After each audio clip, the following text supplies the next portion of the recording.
As of today, Red Dead Redemption 2 is the official best-selling game on Amazon on both of the consoles it's releasing. While the official numbers aren't out yet, it's clear that this is most probably going to be this year's biggest game in terms of sales, already leaving this month's top sellers in the dust, and we already had like Marvel Spider-Man from the previous month, which also broke records, as well as Assassin's Creed Odyssey. They are pretty much left very far away, even though they are very good games, and you already know how much I loved Marvel Spider-Man. But with barely 5 more days until the official launch, we are most probably going to see a lot of wild stuff going down. So expect people faking gameplay footage, which we already started seeing on more than one occasion a couple of days ago as well, and a few more lucky folks also getting their hands on some very early copies of the game. For the most part, Rockstar Games is already doing their best to ensure a strict release schedule in order to avoid any unwanted leaks,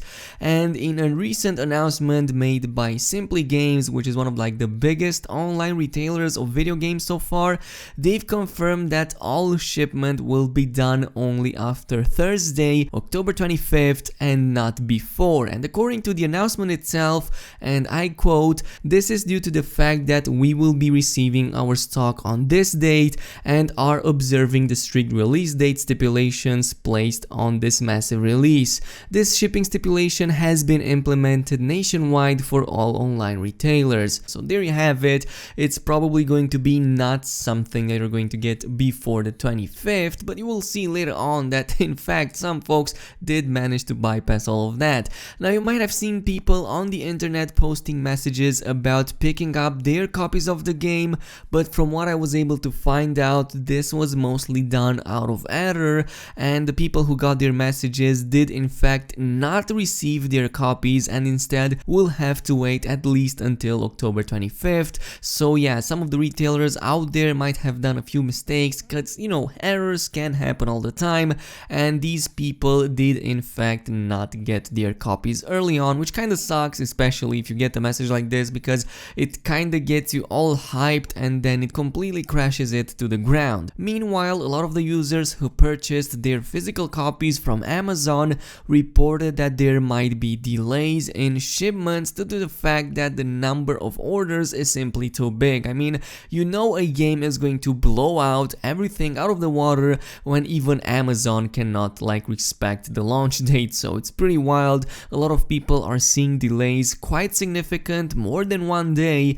and that already is a little bit too much. I'm so glad I bought the digital version of the game. I will be able to play this game on the 25th, and that is because, you know, time region and all of that. But despite the strict schedule of this release, some folks did indeed manage to get early copies through various means, as I've told you previously in this video. And while none of these can be verified and confirmed to be legit, it seems that there are indeed smaller retailers out there who do break the release schedule all the time. And we saw this with Marvel Spider-Man, with God of War 4, and it happened so many times in the past.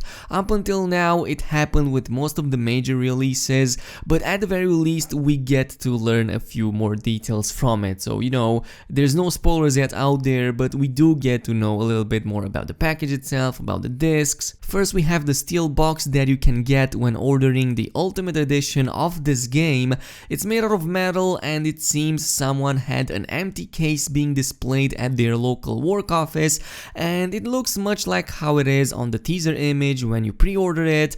The CDs inside of it were missing, of course, but luckily someone else posted pictures of them, and you will see them later on in this video. But what's most intriguing about the game art inside the steel box is that we can see the Vanderlyn gang members on each side of the case, almost as if they're going against each other. It looks like they are pretty much at war from the looks of this cover art. On the right side we have Dutch, Javier Escuela, Bill and Micah Bell, as well as Arthur, Sadie Adler, John Marston, and finally Charles Smith on the left side. All of them have their weapons drawn out, possibly hinting towards a major conflict erupting later on into the game, which might explain how the gang ended up breaking up. I mean, we already saw the final launch trailer from a couple of days ago, and we can definitely see the gang going through some very hard times in it. I mean, Dutch being questioned about his decisions, various members arguing with one another, and a lot of stuff is going down. Now, if the final moments of the story are indeed centered around the gang's own breakout,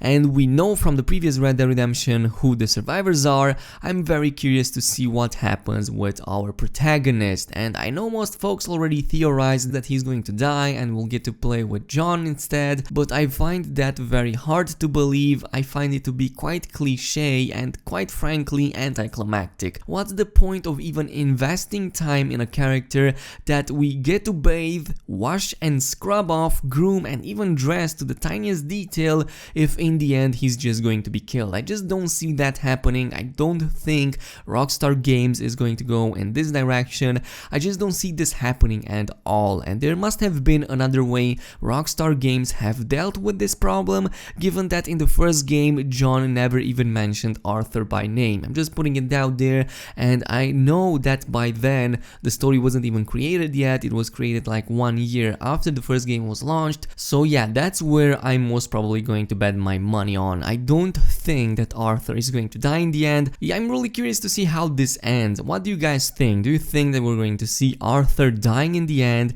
and getting to play with John Marston, or do you think he's going to live on and we'll get to play with him probably after the gang already imploded and every of the other gang members have gone their own ways? But enough derailing. I've talked about physical discs earlier into this video, and we will take a look at a couple of pictures of these. They were posted by somebody over on Twitter, and by the looks of it there are two of them. Both of them are Blu-ray. One of them is featuring Dutch Vanderland, and the other one, while it is cut out, most definitely features Sadie Adler, as she can be seen depicted in various other artworks. One of the discs is labeled Data Disc, which is the first one you'll use in order to install the game. Meanwhile, the second one reads Play Disc, and this is the one you'll be using to actually play Red Dead Redemption 2. So there you have it. This pretty much solves all of our concerns. Like, people were wondering left and right, how would playing with two discs even work? But there you have it. You install it with the first one and play it with the second. Pretty easy. If you get a physical copy, you'll also have to download the day one patch, which should be no more than 7 GB in size,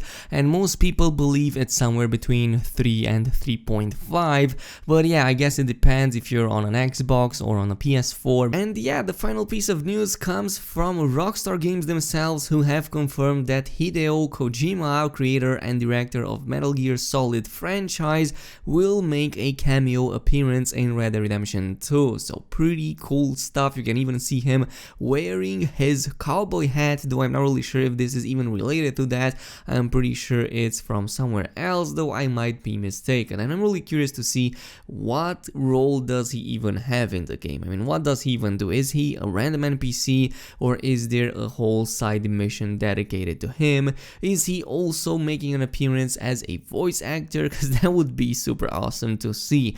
But yeah, this is all the news that we have for today. Of course, the news is going slowly. Nonetheless, we still have at least one section on the official Red Dead Redemption 2 website. I'm very curious to see what the final post will be about, and as I've said in previous videos, I hope it's about customization, because I really want to see Arthur going in a salon, getting a couple of haircuts, or just see the customization interface, maybe have a few screenshots of tailors and how generally customization for clothes is being done.